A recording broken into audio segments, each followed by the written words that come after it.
The Mavs are eliminated. You know, that's the picture I used today for my IG Live. It's beautiful. It just resonates. 9-17 since they traded away Kyrie Irving. Last night they played Luka for a quarter. They were going to sit in the last game of the season anyway.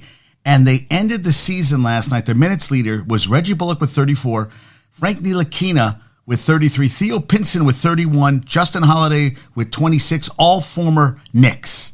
All former Knicks. Jason Kidd said a lot of people won't be back next season. There'll be a lot of new faces. Maybe even you. They lost. They were blowing out in the third quarter, they were blowing out the Bulls. So I'm like, okay, the OKC is going to have a tough time getting that 10 seed. And then the Bulls went on a 21-4 run in the fourth quarter, and that was that. Baboosh. End of story. Done. 115-112 last night. Eliminated. And right now they have the 10th pick in the draft. It's top 10 protected. It was the first round pick that they gave for Porzingis to the Knicks, and then the Knicks gave it for Josh Hart to Portland. And it's protected for the next 2 years. Then it becomes a second round pick. I guess we'll see what happens. Javi, congrats on your Nets. Well, the Heat lost last night, but the Nets won too. So Nets 6 seed. They get to go against the Sixers. And they said for Brooklyn Bridges, it's the revenge tour because he's going to be going back to Philly. Is it going to be the year finally where the Sixers, where Embiid finally gets to an Eastern Conference Finals at least? It could happen. This could be the year. Will it happen? I'm not sure. But it could happen. But wow. So 3 weeks ago, the Mavericks were the 6th seed in the West. In 3 weeks, they fell from 6 to 11. They'll miss the postseason for the first time since 2018-19, Luka's first season. And there are reports that Luka is not happy, could request a trade in the summer of 2024 if the team doesn't improve significantly per ESPN's Tim McMahon. This year, career high 32.4 points per game, almost 9 rebounds, 8 assists, the first 60-20 rebound, 10 assist game ever, first Maverick ever with 30-plus points per game, second player ever to average 32 points, 8 rebounds, 8 assists, career high in points per game, steals, and field goal percentage. He had a season, man.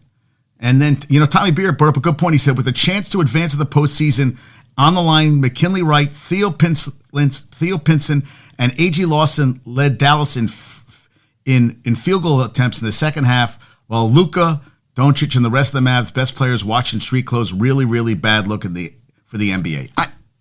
I still can't believe that at this point of the season, when you're playing for it all, that you're not trying to get that Kyrie sat out. And then Luka's been, hurt for a while. I don't know if he's been hurt and he's been trying to play, but I don't know. Just crazy. I mean, I can't believe this team is not going to make the playoffs. And it's kind of karma for Kyrie, because Kyrie, was bitching, said he didn't want to go. He wanted to say, well, they didn't want to give you the money. They didn't look at you as a team player. And so you become a team player when you get a max contract from the Nets. I'm glad the Nets got rid of him. Let him go. Goodbye. Nets made the playoffs. Hey, they didn't play great after the trade, but they played well enough to make the 6th seed. They're out of the play-in tournament, and the East is pretty much locked up. The West is where, right now, the Pelicans hold the tiebreaker over the Clippers, Golden State, and the Lakers. The Lakers basically have to have everybody lose for them to get out of the play-in tournament, which means the Clippers have to lose today to Portland, tomorrow at the Suns. And so they got to lose both games.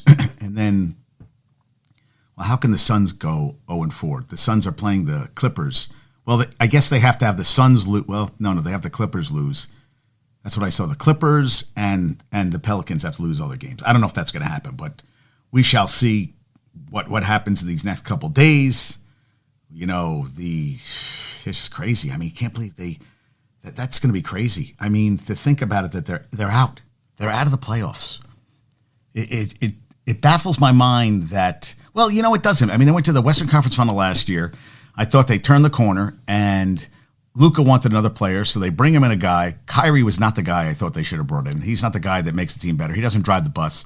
And someone also brought up that Luka, I don't know if Luka is the guy who drives the bus either. I don't know if he's that leader kind of guy who gets everybody going. I mean, he's a great player, hell of a player, But you need some leadership on every team. And I don't know if he's that leadership. And Jason Kidd, dude, man. Well, I mean, that's what you're judged by, is wins and losses. And they had a total meltdown at the end of the season. And I don't know did it come from up top for them to sit everybody? Did they want to hold on to the draft pick? Did they realize they weren't going to do anything in the playoffs? They were going to go in as a 10 seed. It wasn't really going to matter. I know, but something doesn't make sense there. Yeah. Yeah, just saw Paul George, no timetable for his return. I just saw the Thunder are going to lose for the rest of the playoffs. Who did I see? Yeah, Steven Adams with an injured knee. That's going to hurt. You need a guy like that who does all the dirty work. So he's out for the whole postseason. That's going to suck. I saw Holland he has 30. Did I just see he has 30 Premier League goals for, who does he play for? I just saw that and I was like, 30 Premier. I mean, the guy's been on fire this year. No, yeah. Michael Malone asked to make a case for why the Nuggets can win a title, said they've been in the first place since December. If healthy, I trust our team against anybody. Okay. Yeah. Yeah, so Paul George doing exercises. Read about his sprained knee. There's no timeline for his return to play. We'll see how that goes. Yeah, I saw Wembanyama, another impressive performance. Today's the first time the U.S. men national team and women national team that the new U.S. paint drip kit will be worn. Nike said abstract expressionism was the inspiration, a metaphor for the shift in power from Europe to the United States. It's a pretty cool jersey. It's actually it's very artistic. I actually got it too low, but yeah, I mean, it's a cool, I couldn't do it. So the NBA released